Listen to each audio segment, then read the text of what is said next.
सच्ची भक्ति, आखिर इसका मतलब क्या है?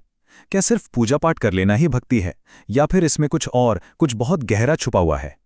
चलिए आज कृष्ण और गोपियों के एक बहुत ही खास कहानी में चलते हैं। एक ऐसी कहानी जो हमें सिखाएगी कि समर्पण और एक आदर्श जीवन असल में होता क्या है। पूरी कहानी का सार ना वो इस एक प्रार्थना में है। हे देवी कात्यायनी, नंद महाराज के पुत्र को मेरा पति बना दें। ये कोई मामूली सी ख्वाहिश नहीं थी। नहीं, ये तो एक ऐसी जबरदस्त लगन थी जिसने एक पूरी की पूरी दिव्य लीला रच दी। गोपियों की बस एक ही चाह थी कि कृष्ण उन्हें पति के रूप में मिले। तो देखते हैं उनकी ये इच्छा उन्हें कहाँ ले जाती है। जरा सोचिए, सर्दियों की शुरुआत है, सुबह सुबह की वो ठंडी हवा। ऐसे ही एक सुबह में व्रज की अविवाहित गोपियों ने एक संकल्प लिया। एक ऐसा संकल्प जो आगे चलकर उनकी भक्ति की सबसे बड़ी परीक्षा बनने वाला था। उन्होंने ठान लिया कि अपनी सबसे बड़ी इच्छा पूरी करने के लिए वो पूरे 1 महीने तक एक बहुत ही कठिन व्रत रखेंगे। और ये व्रत कोई आसान काम नहीं था। हर रोज सुबह होने से पहले अंधेरे में ही यमुना के ठंडे पानी में नहाना, फिर देवी कात्यायनी की मिट्टी की मूर्ति बनाना, धूप फूल से उसकी पूजा करना, मन को कृष्ण पर टिकाकर अपनी प्रार्थना दोहराना, और हाँ, खाने में पूरे महीने सिर्फ और सिर्फ सादी बिना मसाले वाली खिचड़ी। आप सोच सकते हैं, ये सिर्फ एक रस्म नहीं थी, ये तो उनके पक्के इरादे और उनकी जबरदस्त श्रद्धा का सबूत था। अब गोपियों का व्रत लगभग पूरा होने ही वाला था कि तभी कहानी में एक ऐसा मोड़ आया जिसकी किसी को उम्मीद नहीं थी। खुद कृष्ण ने एंट्री ली। पर यह कोई मजाक या शरारत नहीं थी, बिल्कुल नहीं। ये तो उनकी भक्ति का आखिरी और सबसे मुश्किल इम्तिहान था। तो एक दिन सब कुछ हमेशा की तरह ही था। गोपियां यमुना के किनारे अपने कपड़े रखकर पानी में खेलने लगी, बिल्कुल बेफिक्र, खुश, कृष्ण के प्रेम में मगन। उन्हें जरा भी अंदाजा नहीं था कि बस कुछ ही देर में उनकी भक्ति की सबसे बड़ी परीक्षा शुरू होने वाली है। ये बिल्कुल तूफान से पहले वाली शांति थी। और फिर अचानक कृष्ण वहां आ पहुंचे। उन्होंने किनारे रखे गोपियों के सारे कपड़े उठाए और पास के एक कदम के पेड़ पर चढ़ गए। अब पहली बार में तो ये एक शरारत ही लगती है ना? पर असल में यहीं से एक बहुत गहरे आध्यात्मिक पाठ की शुरुआत हुई। एक ऐसा पाठ जो उनकी जिंदगी हमेशा के लिए बदलने वाला था। अब पेड़ पर बैठे कृष्ण कहते हैं, मेरी प्रिय कन्याओं, तुम सब अपनी इच्छा अनुसार यहां आ सकती हो और अपने वस्त्र वापस ले जा सकती हो। मैं तुमसे मजाक नहीं कर रहा हूं। उनकी आवाज में ना एक खेल है, एक चुनौती है। वो उन्हें छेड़ तो रहे हैं, पर साथ ही एक बहुत बड़ा सवाल भी खड़ा कर रहे हैं। सवाल ये कि वो अपनी शर्म को चुनेंगी या अपने भगवान को। असली परीक्षा अब शुरू होती है। तो अब गोपियां एक बड़ी दुविधा में थीं।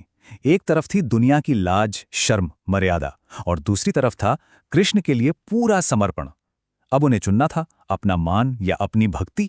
तो गोपियां पानी से विनती करती हैं, हम तो आपकी दासियां हैं, कृपया हमारे वस्त्र हमें लौटा दीजिए, हम ठंडे पानी में कांप रही हैं। पर कृष्ण की अपनी शर्त थी। वो कहते हैं, यदि तुम सचमुच मेरी सेविकाएं हो तो अपने भोले भाले चेहरों के साथ यहां आओ और हर लड़की अपने कपड़े खुद चुन ले। देखिए, यहां 2 चीजें आमने सामने हैं। एक तरफ गोपियों की इंसानी लाचारी और दूसरी तरफ कृष्ण की शर्त जो कहती है सब कुछ छोड़कर पूरी तरह से सरेंडर कर दो। और आखिरकार भक्ति जीत जाती है। ठंड से कांपती हुई गोपियां अपने हर डर और हर झिझक को पीछे छोड़कर बस अपने हाथों से खुद को ढककर पानी से बाहर निकल आती हैं। ये सिर्फ पानी से बाहर आना नहीं था, ये अपने मैं से, अपने अहंकार से बाहर आना था। ये परमात्मा में मिल जाने जैसा था। जब गोपियां बाहर आ गईं, तब कृष्ण ने इस पूरी लीला का राज खोला। उन्होंने समझाया, व्रत के दौरान नग्न होकर स्नान करना देवताओं का अपमान है।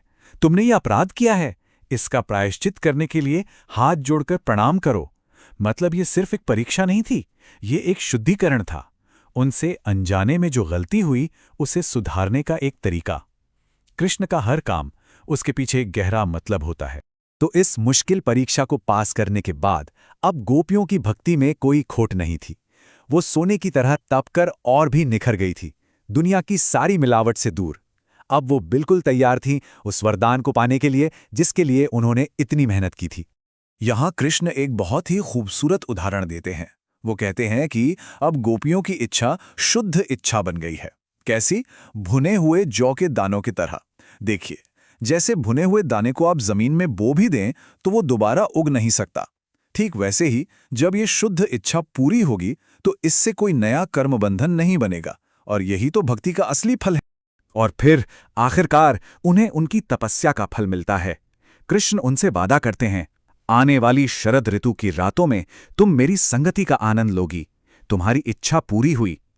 वो वचन जिसका उन्हें महीनों से इंतजार था, आखिरकार मिल ही गया। उनकी भक्ति कामयाब हुई।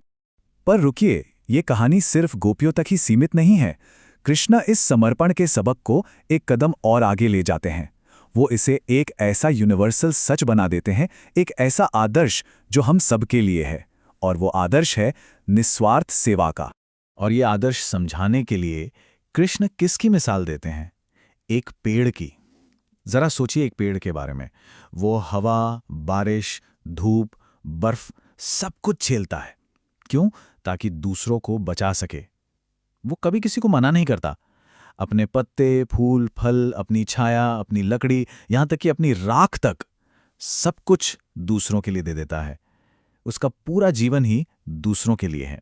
और बस यही, ये कहानी अपने सबसे ऊंचे मकाम पर पहुंच जाती है।